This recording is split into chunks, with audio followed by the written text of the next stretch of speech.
அனைவருக்கும் வணக்கம். இன்னைக்கு வீடியோவில் பச்சை பயிரை யூஸ் பண்ணி ஒரு ஸ்வீட் ரெசிபி, அதாவது குழந்தைங்களுக்கான ஸ்வீட் ரெசிபி எப்படி செய்யறதுன்னு பார்க்கலாம். வாங்க வீடியோக்குள்ளே போகலாம். ஸோ ஒரு பேனில் ஒரு கிளாஸ் அளவுக்கு தண்ணி போட்டுக்கோங்க. வீடியோவில் காட்டியிருக்க அளவுக்கு வெல்லத்தை சேர்த்துக்கோங்க. இப்போ இந்த ப்ராசஸ் வெல்லத்தை கரைய வைக்கிற ப்ராசஸ் தான். பாகு மாதிரி காய்ச்ச வேண்டாம். ஸோ அந்த வெல்லம் சுடு தண்ணியில் கரையிற வரைக்கும் கொதிக்க வச்சுக்கோங்க. கொதிச்சதுக்கப்புறம் பின்ன அதை வடிகட்டி ஆற வச்சுக்கோங்க தனியாக எடுத்து. அப்போ மறுபடியும் அதே பேனில் நெய்யை கொஞ்சம் ஆட் பண்ணிக்கோங்க. கொஞ்சம் முந்திரி பருப்பு, ஒரு 4 முந்திரி பருப்பு, 4 பாதாம் பருப்பு அளவுக்கு நான் சேர்த்துருக்கேன். இன்றைக்கி நான் என் குழந்தை சிவாக்காக மட்டும்தான் செய்கிறேன். ஸோ உங்களுக்கு வேணும்னா இதோட குவான்டிட்டியை ஆட் பண்ணிக்கவோ இல்லை குறைச்சிக்கவோ செய்யலாம். ஸோ இந்த முந்திரி பாதாம் பருப்பை ரொம்ப நல்லா ஃப்ரை பண்ணாமல் ஓரளவுக்கு ஃப்ரை பண்ணிவிட்டு, முக்கால்வாசி ஃப்ரை ஆகிற மாதிரி ஃப்ரை பண்ணிவிட்டு, இதை பவுடர் பண்ணுறதுக்காக நம்ம தனியாக பவுலில் எடுத்து வச்சுருக்கோம். ஸோ வறுத்த முந்திரி பாதாம் பருப்பை ஒரு மிக்சியில் எடுத்துக்கிட்டு அது கூட 2 ஏலக்காயை சேர்த்துக்கோங்க. இந்த ஏலக்காய் வாசனைக்காக தான். இதை நல்லா ஃபைன் பவுடராக பண்ணும்போது இது மிக்ஸ் ஆகிடும். ஒன்றும் பெருசாக தெரியாது, வாயிலாகவும் மாட்டாது. ஸோ இதை நீங்கள் நல்லா மிக்சியில் ஃபைன் பவுடராக நல்லா அரைச்சி எடுத்துக்கோங்க. எதுக்காக இந்த மாதிரி ஃபைன் பவுடராக அரைச்சி எடுத்துக்கிற சொல்கிறேன்னா, இது ஸ்வீட் கூட மிக்ஸ் ஆகும்போது டேஸ்ட்டு தெரியும் தவிர மற்றபடி இந்த பவுடர் இருக்குது, பாதாம் இருக்குது அப்படின்னு சொல்லிட்டு தெரியாது. ரொம்ப டேஸ்ட்டு நல்லாயிருக்கும் இதை ஆட் பண்ணும்போது. ஸோ அதனால தான் இந்த மாதிரி பவுடர் மாதிரி எடுத்து வச்சுக்க சொல்கிறேன். ஸோ அதை எடுத்து தனியாக வச்சுக்கோங்க. பாதாம் ஏலக்காய் சேர்த்து அரைச்ச பொடி ரெடி ஆகிடுச்சு. ஸோ அடுத்ததான் மில்க் மேட் எடுத்திருக்கேன். இந்த மில்க் மேட் பவுச் பேக்காக எடுத்திருக்கேன். பிகாஸ் இது ஃப்ரிட்ஜில் வச்சு ஸ்டோர் பண்ணுறதுக்கு யூஸ்ஃபுல்லாக இருக்குது. ஸோ நீங்களும் வாங்கினீங்கன்னா டின் வாங்காமல் இதையே வாங்குற மாதிரி பார்த்துக்கோங்க. இந்த மில்க் மேட் 6 மந்த்ஸ்க்கு குறைவாக இருக்கிற குழந்தைங்களுக்கு கொடுக்கவே கூடாது. ஸோ டாட்லர்ஸ்க்கு கொடுக்கலாம். அதுவும் ரெசிபீஸில் ஆட் பண்ணி கொடுக்கலாம். டேரெக்டாக அப்படியே கொடுக்காதீங்க. இப்போ நான் இந்த மில்க் மேடை 1 ஸ்பூன் அளவுக்கு எடுத்திருக்கேன். ஒரு டேபிள் ஸ்பூன் அளவுக்கு எடுத்திருக்கேன்.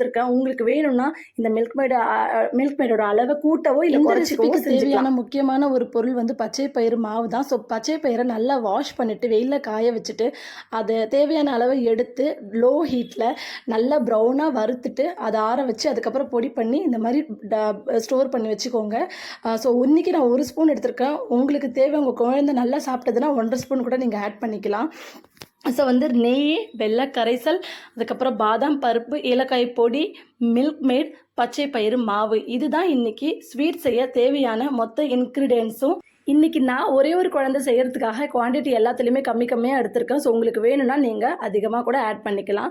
வாங்க ஸ்வீட் எப்படி செய்கிறதுன்னு பார்த்துடலாம். ஒரு அடிகனமான பாத்திரம் வச்சுக்கோங்க. ஏன்னா அடிகனம் இல்லாத பாத்திரம் வச்சா சீக்கிரமாக தீஞ்சிரும், அடி பிடிச்சிரும். ஸோ நல்லா வெயிட்டான பாத்திரம் எடுத்து வச்சுக்கோங்க. அதில் நெய்யை ஊற்றிக்கோங்க. ஃப்ளேமை சிம்லேயே வைங்க, மீடியமில் கூட வச்சிடாதீங்க. நெய்யை நல்லா கொதிக்க விட வேண்டாம். ஊற்றின அடுத்த செகண்டே பச்சை பயிறு மாவை தெளித்து விடுற மாதிரி மேலே தெளித்து விட்டுக்கோங்க. டக்குன்னு கலந்து விட்டுருங்க. ஏன்னா பச்சை பயிறு மாவு கட்டி கட்டி ஆகிடும். ஸோ நல்லா கலந்து விட்டுட்டே இருங்க. இந்த ரெசிபி ஸ்வீட் ரெசிபிங்கிறதால நெய்யோட அளவு கூடுதலாக தான் தேவைப்படும். நெய் நல்லா ஊற்றி செஞ்சால் மட்டும்தான் நல்லா டேஸ்ட் வரும். குழந்தைங்க கூட விரும்பி சாப்பிடுவாங்க. ஸோ நெய்யில் நல்லா வறுத்துக்கோங்க. வறுத்துட்டே இருக்கும்போது மேலே நுரை மாதிரி வர ஸ்டார்ட் ஆகிடும். அதுக்கப்புறம் கொஞ்சம் கொஞ்சமாக ப்ரௌன் கலராக ஸ்டார்ட் ஆகும். ஸோ இதுதான் நல்லா வறுபட்டுச்சு அப்படிங்கிற ஸ்டேஜ். ஸோ இந்த ஸ்டேஜில் நம்ம மில்க் மேடை ஆட் பண்ண போகிறோம். மில்க் மேடை மொத்தமாக ஆட் பண்ணிடாமல் கொஞ்சமாக ஆட் பண்ணுங்கள். ஆட் பண்ணிவிட்டு கலந்து விடுங்க.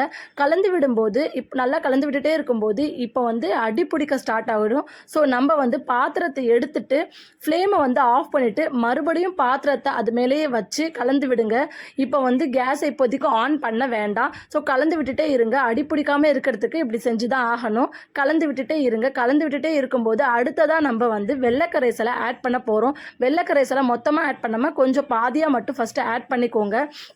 ஸோ ஆட் பண்ணிவிட்டு கலந்து விடுங்க. நல்லா கலந்து விட்டுட்டு இருக்கும்போது இப்போ கேஸை ஆன் பண்ணிக்கலாம். ஆன் பண்ணிட்டு இதை நல்லா திரட்ட மாதிரி வரும். நல்லா கலந்து விட்டுட்டே இருங்க. கலந்து விட்டுட்டே இருக்கும்போது இப்போ நம்ம டேஸ்ட் பண்ணிடலாம். இதோட டேஸ்ட் ரொம்ப ஸ்வீட்டாக இருக்கா இல்லை கொஞ்சம் சப்புன்னு இருக்கா அப்படின்னு பார்த்துக்கலாம். நான் கொஞ்சம் கொஞ்சமாக ஆட் பண்ணதால் கொஞ்சம் ஸ்வீட்னஸ் கம்மியாக தான் இருக்குது. ஸோ மறுபடியும் நீங்கள் என்ன பண்ணுங்கள், இப்போ இருக்கிற மில்க் மேடை ஆட் பண்ணிக்கோங்க. இது நீங்கள் கொஞ்சம் ஸ்வீட்டும் டேஸ்ட்டும் அதிகமாக வேணும்னா கூட மின்னு குடிச்ச கூட நீங்கள் மில்க் மேட் ஆட் பண்ணிக்கலாம். அது ஆப்ஷனல் தான், அது உங்களோட விருப்பம். மறுபடியும் வெள்ளை கரைசலையும் கூட சேர்த்து ஆட் பண்ணிக்கிட்டு நல்லா கலந்து விடுங்க. நல்லா கலந்து விட்டதுக்கப்புறம் ட்ரை ஆகிடும். ரொம்ப ட்ரையாக இருந்தால் குழந்தைங்களால சாப்பிட முடியாது. ஸோ முடிஞ்ச அளவுக்கு நீங்கள் தண்ணி கூட சேர்த்துக்கலாம். ரொம்ப இனிப்பாக இருந்தால் நீங்கள் தண்ணி அடிஷ்னலாக ஆட் பண்ணிக்கலாம். இல்லைனா வந்து இல்லை இனிப்பு இல்லை நார்மலாக தான் இருக்குது இனிப்புன்னா அப்போ வெள்ளை கரைசலே சேர்த்து கலந்து விடலாம். கலந்து நீங்கள் எவ்வளோ தண்ணி சேர்த்தாலும் அது ட்ரை ஆகிட்டு தான் இருக்கும். ஆனாலும் அது வந்து ஒரு ஹல்வா பதம் இல்லாமல் ஒரு நரன்னு ஒரு பதத்துக்கு இருக்கிற மாதிரி பார்த்துக்கோங்க. அப்போ தான் வந்து அது நல்லாயிருக்கும். ஸோ கலந்து விட்டுட்டு அதுக்கப்புறம் எடுத்து பாருங்கள். எடுத்து பார்த்தா அந்த இருக்கிற கரண்டியில் ஒட்டக்கூடாது. ஸோ ஒட்டாமல் இப்படி நல்ல ஒரு பதத்துக்கு வந்ததுக்கப்புறமா அது வந்து ரெடி ஆயிடுச்சுன்னு அர்த்தம். இப்போ வந்து இந்த ஸ்டேஜில் வந்து நீங்கள் அந்த அரைச்சி வச்ச பாதாம் ஸோ இப்போ வந்து ஃப்ளேமை ஆஃப் பண்ணிக்கோங்க. ஃப்ளேமை ஆஃப் பண்ணால் தான் தீயாது. ஸோ ஃப்ளேமை ஆஃப் பண்ணிவிட்டு அதுக்கப்புறம் அரைச்சி வச்ச முந்திரி பாதாம் ஏலக்காய் பவுடரில் பாதி போடுங்க. பாதி போட்டுட்டு கலந்து விடுங்க. மொத்தமாக போட வேண்டாம். ஸோ மீதம் இருக்கிற மில்க் மேடையும் ஆட் பண்ணிவிடுங்க. மில்க் மேட் வந்து உங்களோட ஆப்ஷனல் தான், அதாவது ஆப்ஷனல் தான், உங்களோட ஆப்ஷன் தான். அது வந்து எவ்வளோக்கு எவ்வளோ நீங்கள் வேணும்னு நினைக்கிறீங்க அவ்வளோக்குள்ள சேர்த்துக்கலாம். ஆனால் குழந்தைங்களுக்கு எப்போவுமே எல்லாமே வந்து குறைவாக கொடுக்கறது தான் நல்லது. ஸோ அதனால் வந்து நான் ரொம்ப சேர்க்கலை. ஸோ அது எல்லாத்தையும் அந்த பவுடரு அப்புறம் மில்க் மேடு சேர்த்து கலந்து விட்டுக்கோங்க. ஃப்ளேம் வந்து ஆஃப்லேயே இருக்கட்டும். ஃப்ளேம் வந்து ஆனில் வச்சு இந்த ஸ்டேஜில் பண்ணால் தீஞ்சிரும். ஸோ கலந்து விடுங்க. அப்புறமா மறுபடியும் ஆன் பண்ணி கலந்து விட்டுக்கிட்டு கொஞ்சம் கொடுக்கலாம். ஆனாலும் தீஞ்சிரும், பார்த்துக்கோங்க. ஸோ குழந்தைங்க வாயில் மாட்டுற மாதிரி இதில் எந்த ஒரு பொருளும் இல்லை. எல்லாமே ரொம்ப அழகாக சாப்பிட்ற மாதிரி தான் இருக்கும். ஸோ டேஸ்ட்டும் ரொம்ப நல்லாயிருக்கும். குழந்தைங்க கண்டிப்பாக வேண்டாம்னு சொல்ல மாட்டாங்க. ஸோ இந்த ஸ்வீட்டை பெண் குழந்தைகளுக்கு அதிகமாகவே கொடுக்கலாம். ஏன்னா வந்து அவங்களோட எலும்புகளை வலுவாக்கிறதுக்கு இது ரொம்பவும் யூஸ்ஃபுல்லாக இருக்குது. எனக்கு என் பாட்டி என் அம்மாலாம் கொடுத்தது தான். ஸோ அதனால் வந்து நான் இப்போவே என் குழந்தைக்கு ஜிவாக்கு கொடுக்க ஆரம்பிச்சிட்டேன். ஏன்னா வந்து வளரும்போதே அவங்க நல்ல ஆரோக்கியமாக வளரட்டும் அப்படின்னு சொல்லிட்டு நினச்சி தான் இதை வந்து வீக்லி ஒன்ஸாவது நான் என் குழந்தைக்கு கொடுத்துருவேன். ஸோ ஜிவா இன்றைக்கி சாப்பிடவே இல்லை, ரொம்ப தொல்லை பண்ணிட்டாங்க. நல்ல மூட்லேயே இவங்க சாப்பிட மாட்டாங்க. அதுவும் ஜிவாக்கு ஸ்வீட்னால் சுத்தமாக பிடிக்காது. இருந்தாலும் நான் அடிக்கடி இது கொடுத்துட்றது தான் செஞ்சு ஒரு வழியாக அவங்கள சமாதானப்படுத்தி ஸ்டோரி புக் எடுத்து கொடுக்குறேன் அப்படின்னு சொல்லிட்டு. புக்ஸ்னால் ஜிவாக்கு ரொம்ப ரொம்ப பிடிக்கும்.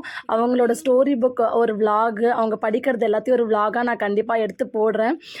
ஒரு வழியாக அவங்களுக்கு வந்து ஸ்டோரி புக் கொடுத்து ஸ்டோரி சொல்லி சொல்லி எப்படியோ சாப்பிட வச்சாச்சு. ஸோ ஜிவாவை ஃபீட் பண்ணிக்கிட்டு இன்றைக்கி இந்த ரெசிபிக்கான பெனிஃபிட்ஸை நான் சொல்லிடுறேன். மற்ற பயிறு வகையை கம்பேர் பண்ணும்போது சீக்கிரமாக டைஜஸ்ட் ஆகிடும். ஸோ ஃபைபர் நிறைய இருக்கிறதால சீக்கிரமாக டைஜஸ்ட் ஆகிடும். மலச்சிக்கலுக்கும் ரொம்ப ரொம்ப நல்லது. நார்ச்சத்து நிறைய இருக்கிறதால ஸோ இதயத்துக்கும் ரொம்ப ரொம்ப நல்லதுன்னு சொல்கிறாங்க. பிளட் ப்ரெஷரை வந்து கண்ட்ரோல் பண்ணுறதுக்கும் ரொம்ப ரொம்ப யூஸ்ஃபுல்லாக இருக்குது. கொழுப்பு இல்லாமல் உடல் ஆரோக்கியத்தை சீராக மெயின்டைன் பண்ணணும் அப்படின்னு நினைக்கிறவங்க கண்டிப்பாக பச்சை பயிரை தினமும் வேக வச்சு எடுத்துக்கலாம். ஸோ 2-3 வயசு குழந்தைங்களுக்கு இந்த மாதிரி ஸ்வீட்டாக கொடுத்துடலாம். ஆனால் 1 வயசுக்குள்ளே இருக்க குழந்தைங்களுக்கு இந்த மாதிரி கொடுக்க முடியாது அப்படின்னு நினைக்கும்போது ஒரு ப்ரெஷர் குக்கரில் 3 டேபிள் ஸ்பூன் ஊற வச்ச பச்சை பயிரை எடுத்துக்கோங்க. அப்புறம் அதில் ஒரு பூண்டு, கொஞ்சோண்டு ஜீரா பவுடர் போட்டு நெய் ஒரே ஒரு டேபிள் ஸ்பூன் போட்டு வறுத்துக்கோங்க. கொஞ்சம் மீடியம் ஹீட்டில் வறுத்ததுக்கப்புறமா அதில் தண்ணி ஊற்றி மூடி விட்டுருங்க. உப்பு உங்களோட தேவைக்கு சேர்த்துக்கலாம். கொஞ்சமாக சேர்த்தாலும் சேர்த்துக்கலாம், இல்லை அவாய்டும் பண்ணிடலாம். அது உங்களோட விருப்பம். ஸோ நல்லா விசில் வந்ததுக்கப்புறம் நல்லா வெந்ததுக்கப்புறமா அதை மசிச்சு பியூரியாக கொடுக்கலாம். ரொம்ப நல்லது. இந்த வீடியோவில் ஏதோ ஒரு விஷயம் தவறாக சொல்லப்பட்டிருந்தாலோ இல்லை யார் மனசையோ புண்படுத்துகிற மாதிரி சொல்லப்பட்டிருந்தாலோ அது தயவு செஞ்சு இக்னோர் பண்ணிவிடுங்க. ஒரு வழியாக ஜிவா சாப்பிட்டு முடிச்சாச்சு. இன்னைக்கு எனக்கு சப்போர்ட் பண்ணுற எல்லாருக்குமே, என்னோடய வீடியோ பார்க்குற எல்லாருக்குமே ரொம்ப ரொம்ப நன்றி. தேங்க்ஸ் ஃபார் வாட்சிங். இன்னொரு வீடியோவில் உங்களை மீட் பண்ணுறேன். Tata, bye bye.